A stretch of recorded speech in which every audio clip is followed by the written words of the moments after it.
This is something I am really looking forward to trying.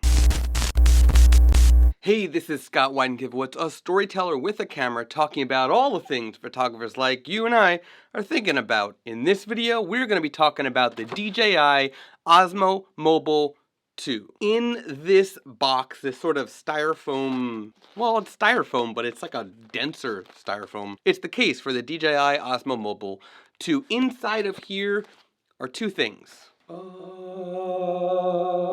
Inside of here is the DJI Osmo Mobile 2 and a USB cable.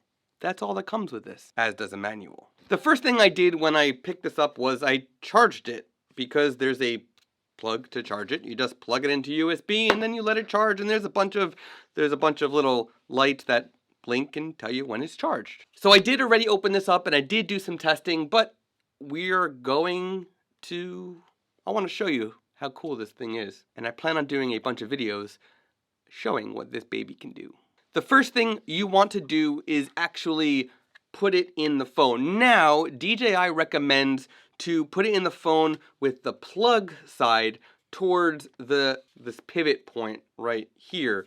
That is fine, but if I want to use a microphone, I have to do it the other way. So it's, I don't know what's going to happen, because at some point I'm going to want to use a microphone and I won't be able to if it's the other way. So first thing is you put it in. So we basically need to slide it into this, and this does work with cases. If you're using an iPhone case like the one made by Apple, then it's kind of perfect. If you're not using a case, it's even better. I am using the Moment lens case and it just fits. It doesn't really grip in there. You can see there's a gap from where the curve is for the phone and the case. So it's not perfect, but it actually does grip it. It does grip it. It's not going anywhere, and I have it perfectly in there. The next thing is you turn it, make sure it's off first. Don't turn it on first.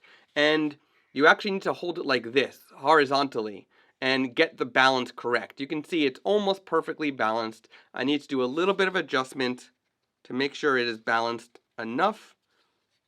And to do that, you loosen this little knob right here, and then you move this in and out to get the balance right. And you can see it's just a little bit of tweaking to get it right. Okay, there we go. Now it's balanced. And then you tighten this back up again. Tighten that knob so that this is tight. And then you hold the power button until it comes to life. And now it's alive. And then I can go ahead and unlock my phone. We then open up the DJI app, which is currently in process of being opened, and you connect to your device. And now we have the product perfect. Now what is really cool is that I can, with a joystick, completely control this. I can go up and down. I can do a lot of different things. It is going to stay balanced. I'm going to test this in the car with shakes. I'm going to be testing this with the face tracking. I'm going to be testing it with the 360 and a bunch of different things, all to come. You can see there's some adjustments that have to be made like that. I can go like this, and it always stays perfectly horizontal. I can turn, do a bunch of different things. You can see I can go to vertical mode like that. I can go upside down. Watch this. I can go upside down. Pretty cool stuff. I can also zoom in. There's a little dial to zoom in right here. And if I zoom in on here, you can also zoom in and out. And the camera will also zoom in and out. The DJI app itself has the different scene modes like time-lapse and things like that. But I can actually use this with Filmic Pro, which I also plan on doing. I want to test this in Filmic Pro, which I'll do videos about down the road. And a bunch of other things I can record and stop and do a bunch of things all from basically this joystick. And what is really cool, which I'm looking forward to, is the fact that this can actually charge my phone, and it can go on a tripod. So all I need to do is get a cable that goes from this to an iPhone, if it exists, which it might. And if it does exist, that means I do have to turn this so that the plug is not on this side, the plug is on the other side. And yeah, so that's that. Let's go have some fun with this.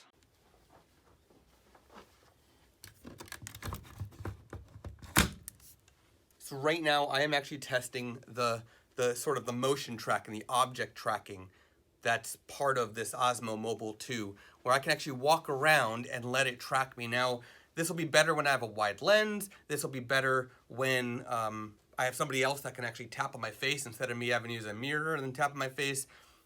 But it's pretty neat that I could literally talk to you and walk around, and it'll be as if there's a camera person to follow me. Now, if I had good audio as well instead of the iPhone, that would be better. I'm going to do a tutorial on this and a bunch of other things about the Osmo down the road. It's also right now mounted on a tripod. And before I forget, I wanted to point out, I missed this, I don't have to use the plug that I would charge the Osmo to charge my phone. There's actually a USB port in the Osmo that has a little seal on it that I can expose and then use that to charge my iPhone. So all I have to do is use a regular iPhone cable. That's pretty nice. And if I go down, it's gonna track me down here. You see this? It's tracking me on the floor. That's how cool it is. It follows whatever it is that you tapped on. Hello.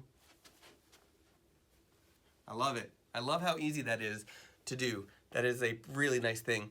And this is good for filmmakers because now I could literally track an object and I could walk.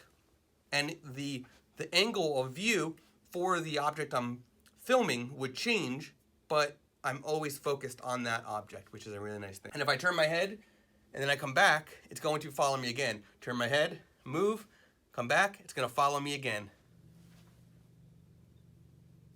How cool is that? So right now I have it on me, and it's not tracking me right now because I would need to set it myself, but I do have it facing me, and I'm basically just walking around so you can see how still it is, so how steady it actually is. Again, I'm using the built-in mic on the iPhone right now. I'm not using a moment lens. I do have a counterweight on order, waiting for that to come in so I can use my moment lenses with this without worrying about the weight issue and balancing and stuff like that.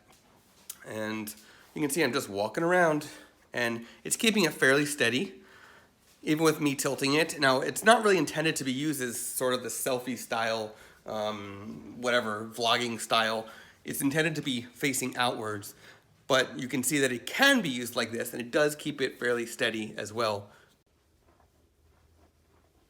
So I am really excited about the Osmo Mobile 2. I'm excited to make use of it. I'm thinking about doing a course in 2019 for photography for parents, and if I do that, this will of course be included in that, a whole series of tutorials on this, because a lot of parents are using their phones, and if I can show them how to use something like this, which is affordable, it's only $120 at the Apple Store. If I can show them how to use this to photograph their kids, whether with or without a moment lens, that is a beautiful thing, because they could literally be in the back of an auditorium, throw on the moment telephoto lens, and now they can get really nice still footage with their phone that they're using anyway from the back of a room without having to worry about too much shake. A quick thank you to the Mac Worldwide Warranty Company. I get a Mac Worldwide Warranty on all of my equipment. Their diamond warranty covers accidental damage like drops and water damage and things like that. They're available at electronic stores and camera stores around the world. Thank you, Mac, for partnering with me on this video. And if you like this video, click that subscribe button below now. I publish new videos every Monday and Thursday whenever possible. You don't want to miss it. And stay tuned for more videos about the Osmo Mobile 2.